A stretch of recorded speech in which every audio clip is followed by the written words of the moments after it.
Well, we've had a busy Saturday. It's time to get busy on Sunday. Another double header. It's a feast of cricket over the weekend. Today it's going to be not anymore about slippery slopes as we had yesterday. All teams who have actually made some sort of impression already in the tournament so far. First up on the menu, it's Kolkata taking on Delhi. Two old friends who were part of one team now as foes, as rival captains. Kolkata against Delhi. That's match number 19 from the Brabant Stadium.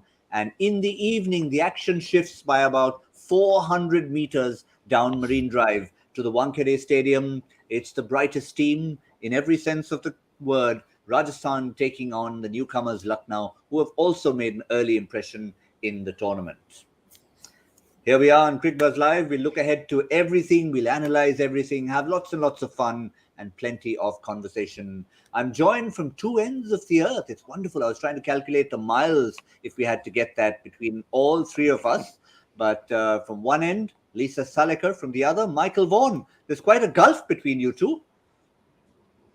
Yeah, there is a gap, isn't there? And a lot of time difference. But no doubt both of us looking forward to two quality matches within the IPL.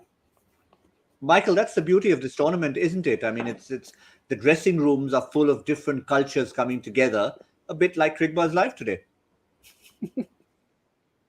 Yeah, absolutely. Good afternoon. Hi, Lisa, down in Sydney. I don't know what you're going to be like in about 7 or 8 hours' time, your time. I get it lucky in the UK. It's the perfect time from 11 till around 7 o'clock, but looking forward to cracking games. And yeah, you're absolutely right. That's what the IPL is all about, the mix of cultures and the different kind of nationalities all coming together, picking each other's brains, trying to combine to become cohesive in that dressing room and play as one.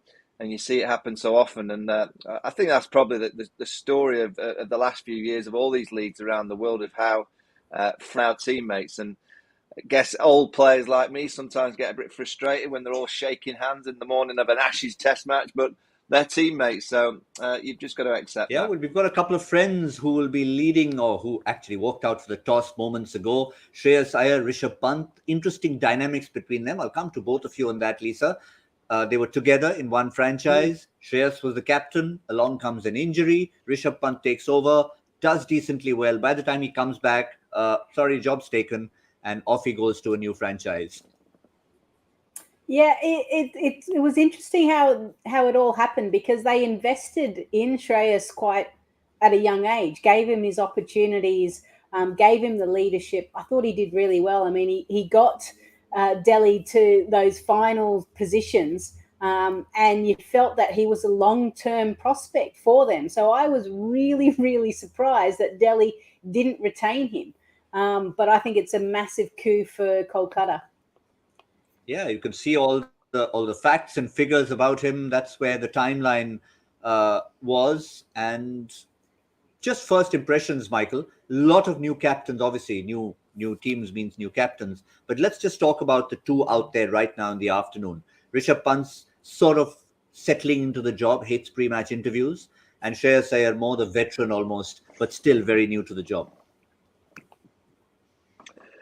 Yeah, I mean, I think of all the manoeuvres, in the auction, I think Shreyas Iyer to KKR, I think they've got the best deal. I think it's a tremendous switch for KKR. He's already shown to be a really good captain with Delhi, but it's his batting. I like his manner.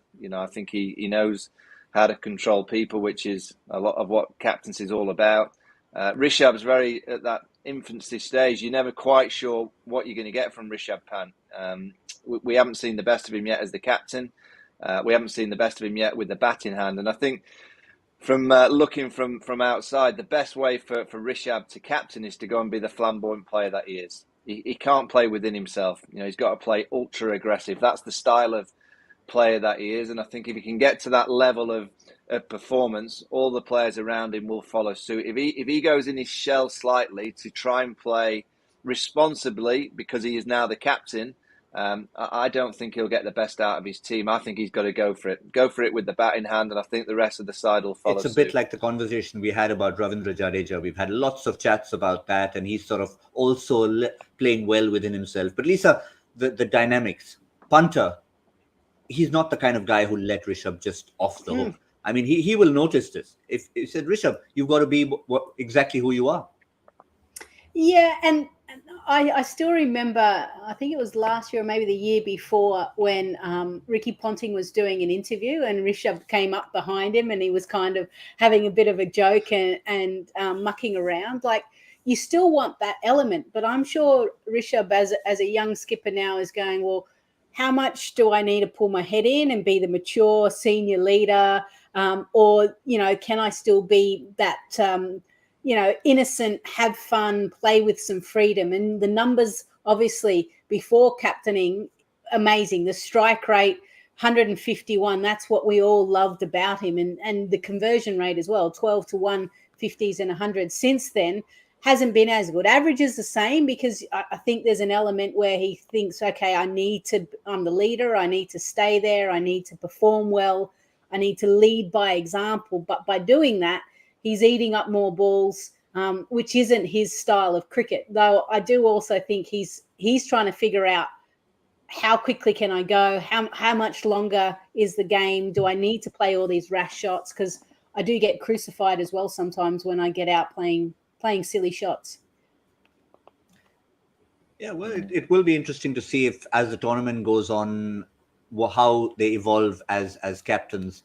But looking at the opposition, Michael, you've already said it about Shreyas. Let's remind everyone that Shreyas Iyer did have the better of the coin, decided to bowl first. Rishabh obviously wasn't too fussed about batting first. It's an interesting one. Even though we've had afternoon games, even though teams have been setting totals and defending them, nobody yet in the tournament has actually decided to bat first. Oh, it's the number crunchers. That's what I call them. It's the statos in the background that give all this information to the captains, to the coaches, and they get a sense that the numbers tell them that you've got a better percentage chance of winning the game by chasing. I don't think it's a bad thing for Delhi to get runs on the board and throw the ball to Kuldeep. He had a great game on this venue the last time out, the only victory that Delhi have had, and that's the kind of thing that I'd be looking at from Rishabh's point of view. Is like, come on, let's go and be aggressive, let's get a score, and then let's put them under pressure. Kolkata, they just like chasing, and when you get on a roll in T20 cricket, of winning one way, you kind of pretty much forget the pitch, the conditions, and you just fancy doing what's been successful for you, which has been chasing from a Calcutta perspective. Pat Cummins suddenly came out in the last game and played like Viv Richards. No idea. I know he can play, but I didn't think he could play like I saw him play in the last game. And that, for me, is what T20 cricket is becoming, particularly the best league in the world, which is obviously the Indian Premier League. There is now 4 or 5 in every team that can play that style of innings. It used to be 2 or 3, and that pool of power and the ability to strike from nowhere. Look at Tuatia just a couple of days ago, from nowhere, right down the back end of an innings, wins a game of cricket, where I was sat on the sofa thinking, that's game done and dusted. They can't win this one.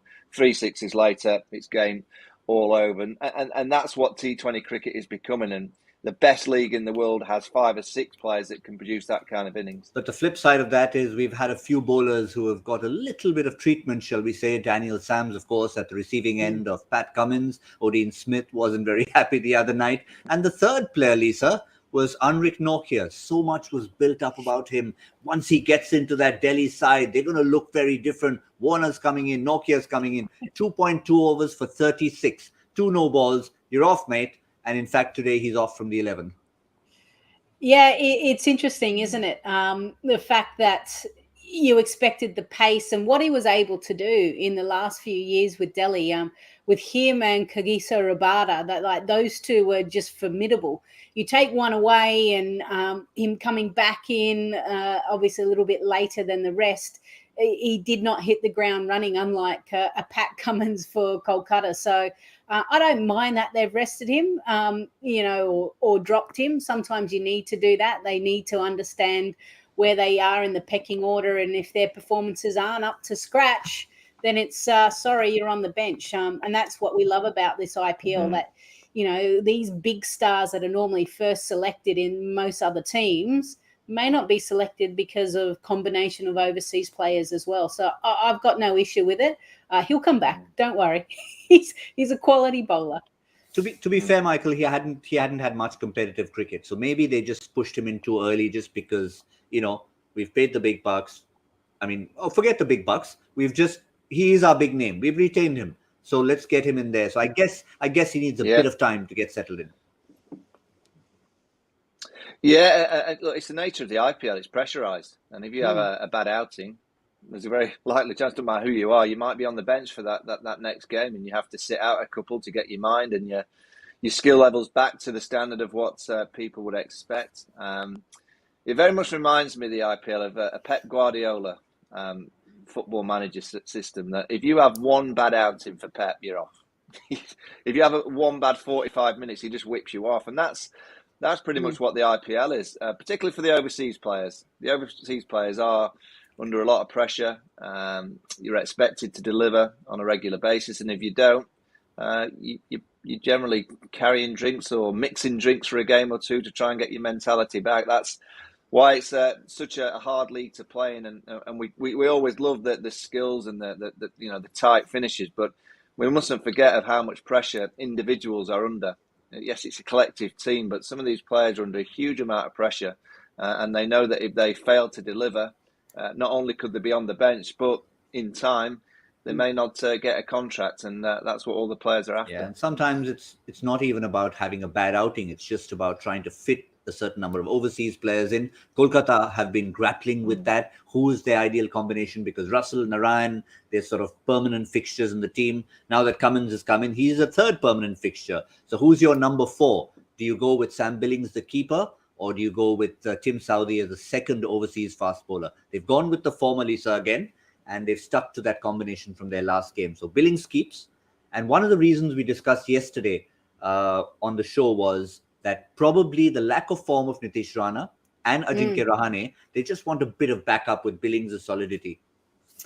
Yeah, they do. And it's a different top order, isn't it, for Kolkata? So it's going to take a little bit of time for them to kind of click and gel.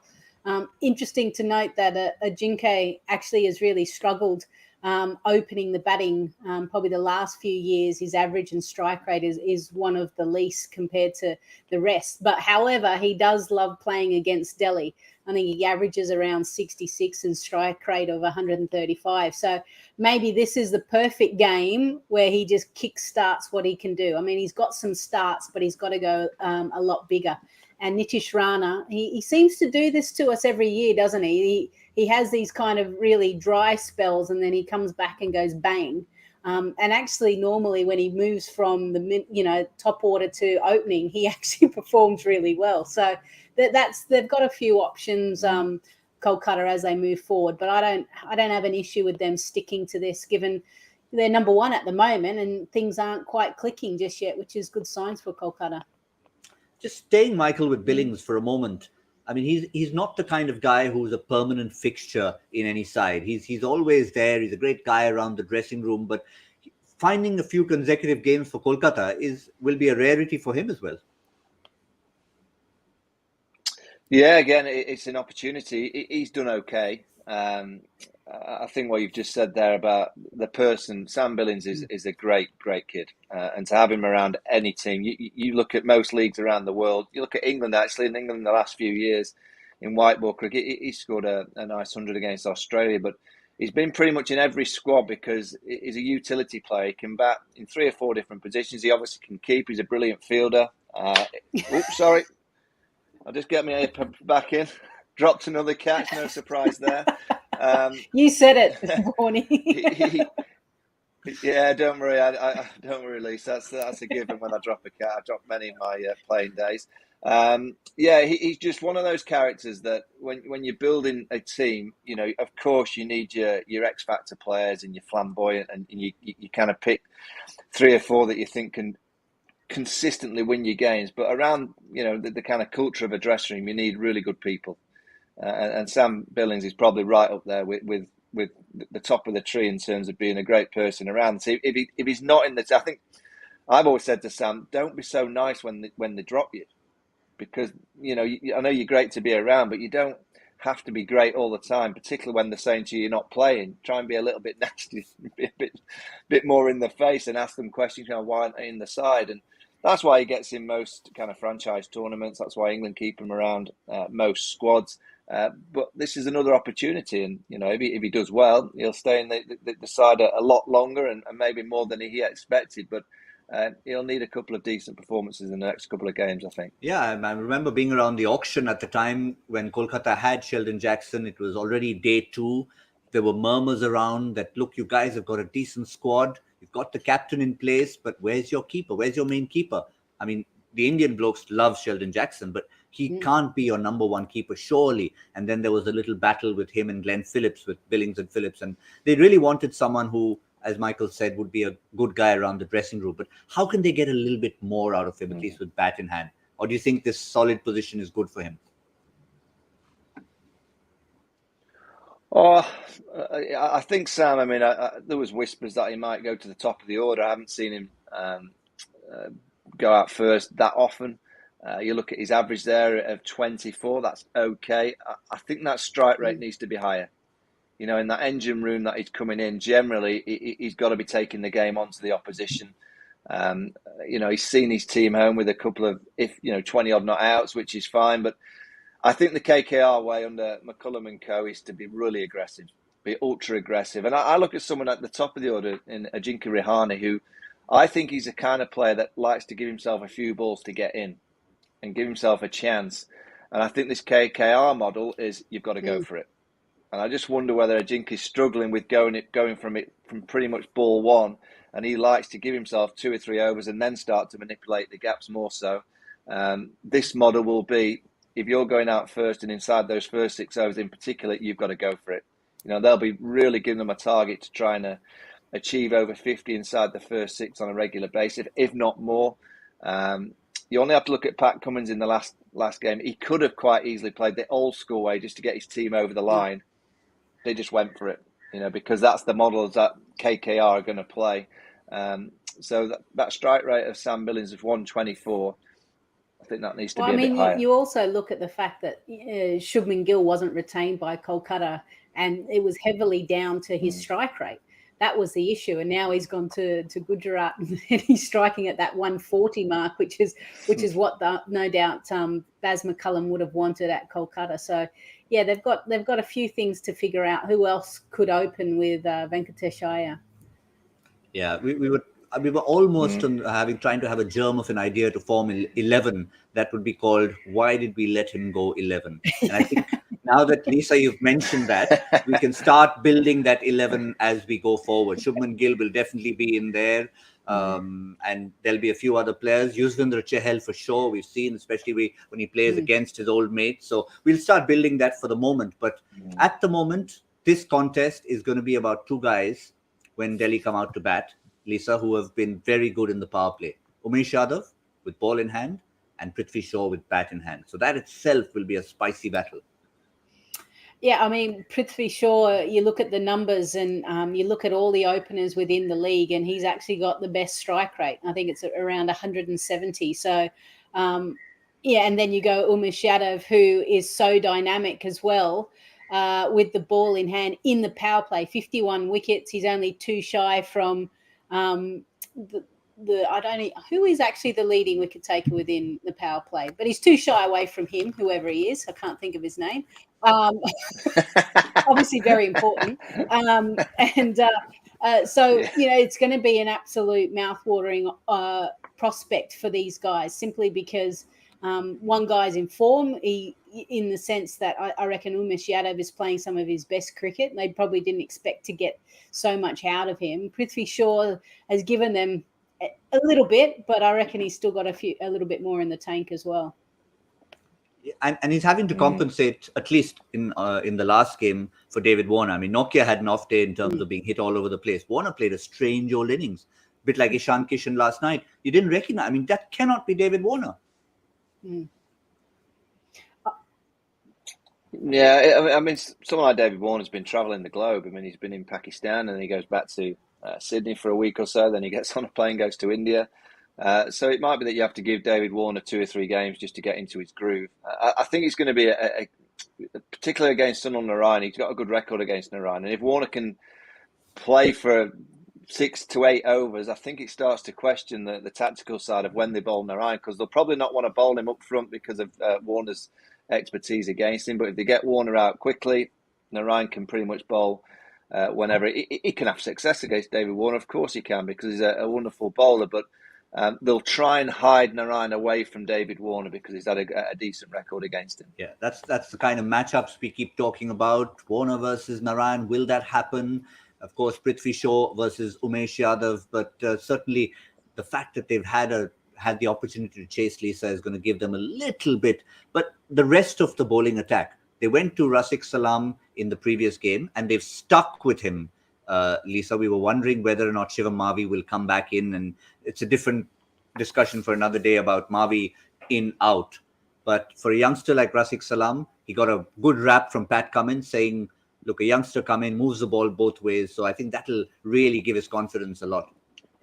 Yeah, you look at Kolkata and what they've done historically, and they had Kartik Tyagi, Shivam Mavi. They had a few fast bowlers. Nagarkoti as well. Nagarkoti, that's it as well. Kamlesh Nagarkoti. Yeah.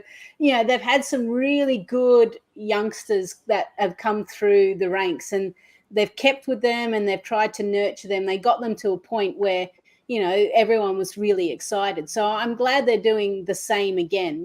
Whilst it's a different captain, you've still got the same type of management as well. So I like the fact that they're giving him a little bit more opportunity, because, IPL facing, bowling to the best players in the world that literally play you around 360 degrees. It is it is a tough place for you to kind of have an impact straight away. So credit to them. Let's see how he goes.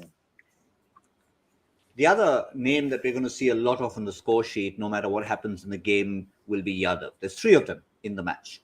There is, of course, Umesh Yadav, we've talked about. There is Lalit Yadav, who's been already making an impression for Delhi with both bat and ball. But the one I want to talk about, Michael, and we talked a lot about him in some of the earlier shows, is Kuldeep Yadav. He's been the man who, if he doesn't have the confidence, he looks as if anyone can hit him all over the park. But the moment he got confidence in game 1, Ricky Ponting said, you're playing 14 games. It made a huge difference to him. He looks a different bowler, Michael. Yeah, and also Rohit Sharma bringing him back into the Indian fold, which would have been a big boost for him. But I don't think you could ask for anybody better to be a mentor by your side than Ricky Ponting. So if you've got Ricky next to you and he's saying to you, you're playing every game, that's going to give you a huge amount of confidence.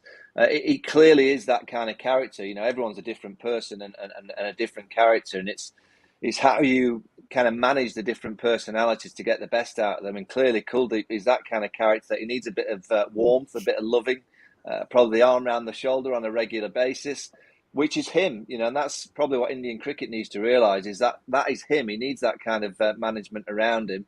I think it's worth putting a lot of energy into managing Kuldeep because he's a match winner, to bowl the way that he can bowl. In particular white ball cricket, I think he bowls a bit too slow for test match cricket, but in white ball cricket, that wicket taking options in the middle overs in 50 over cricket, and obviously along pretty much all the overs in 2020 cricket, it's great to see him. I like his energy, and I like to see him smiling and producing that kind of magic. And he's clearly at a franchise that he's going to get a lot of love and a lot of opportunity. Eventually, he will have to find that mentality himself. He will have to find that ultimate belief himself. He can't, once you start to become more mature and a senior pro in dressing rooms, you can't be expecting the coach, the captain, to put their arm around you all the time, because there'll be younger players and players with less experience that need a bit more of their time. So eventually he'll have to find that mentality, but I just like him. I just like the way that he goes about his business, and it's great to see him having a little bit of fun once again. And a little extra spice today, Lisa, because he's up against a team he spent a lot of time with. Maybe he might get into that, why did we let him go 11? But again, it's quite possible he was not nurtured as much in Kolkata, because we wouldn't even know if he'd be in the next game. Yeah, I mean, he went through a period where it was literally a purple patch with the Kolkata side, wasn't it? He was so destructive with the ball in hand, and then he went missing for about 3 years. And I remember one game, might have been at Wankhede, where he was in tears at the end of it, and it was like he had the yips. He literally struggled from international, and then that rolled into IPL, and then we hardly saw him. And you think for a guy, left arm wrist spinner, they're so effective when they get it right, because it's just so unique and so different. I know now because of T20 cricket we're seeing more and more, but still, if they're able to turn the ball both ways at a decent clip, then they're just so destructive. So I'm glad he's gone to Delhi. I'm glad that his first game was excellent, because that means that everyone should watch out, because I reckon this will be the year of Kuldeep Yadav. Yeah, it was not just his first game. He followed that up with another good performance. And once again, he's in the 11 against Kolkata. So lots of interesting matchups coming in on all sides. We'll keep the interest alive, of course, when we talk cricket. But when we get a little bit of departure, when we like to have a bit of fun, test the brain cells. That's what Joy Bhattacharya does best. He's going to be a busy man, and I'll tell you why in a moment. First, let's go to his area of expertise, the quiz question. Michael, you can take a break for a minute. All right, there we go. There it is. He's got straight into it. What connects cricketer Sai Sudarshan? Of course, we were talking about him the other day. And PV Sindhu. What connects Sai Sudarshan and PV Sindhu, our great badminton champion? I'm not sure you can just quickly pick it up. Think about it. Hashtag Cricbuzz Live. Get the answers back to us as quickly as you can. I mentioned Joy when he's not busy talking about Sai Sudarshan and PV Sindhu. He is partying. Yes. Where is Joy partying? He's partying in Match Party. Yes. Our old suspects are back again. It's good to see the likes of Sayami and Manish and Joy all coming together and having fun. This is, of course, a watch along. It's every Sunday. It's not only towards the end of the tournament. It's on today. It's on right now. All you have to do is subscribe to Cricbuzz Plus, and you can jump on and be part of that party. You can, of course, come back and join us whenever you feel like it. We'll try and have as much fun as they do. But something tells me that once they get on there, start talking about retro reels, which is also up, brand new episode. So there's lots and lots happening. As far as we're concerned, the bit of fun we have at the end of the show, Michael, is the number fun. Predicting what Delhi are going to get in 20 overs having been put into bat. They need a few extra. Where do we get our first answer from? Is it up from England or is it from Australia? I've got no clue. All right, I'll start. Lisa, do you want me to have a 176. Go on. 176. Right, that's okay. Yeah, I'm gonna go box standard 160. Kolkata would love you for that prediction, Michael. I'm sure they'd fancy chasing 160 down. 160. I know I am from there. I live there. I am there right now. But Kolkata fans, just put your hands in your ears for the moment, because I'm going 188. But I still think even if they get that, they'll chase it down. So why not have a few more runs on the board for the likes of Russell and Cummins to already join the party? Not match party, join the party at the Brabant Stadium. But that's all we have on our show right here. Cricbuzz Combox will be one of our many offerings to you today in the 10th over, where we analyze Delhi's effort when they bat first. Kolkata won the toss. Delhi will be batting first. We'll be back then. For now, from Lisa, Michael, and myself, we'll see you soon on Cricbuzz Live.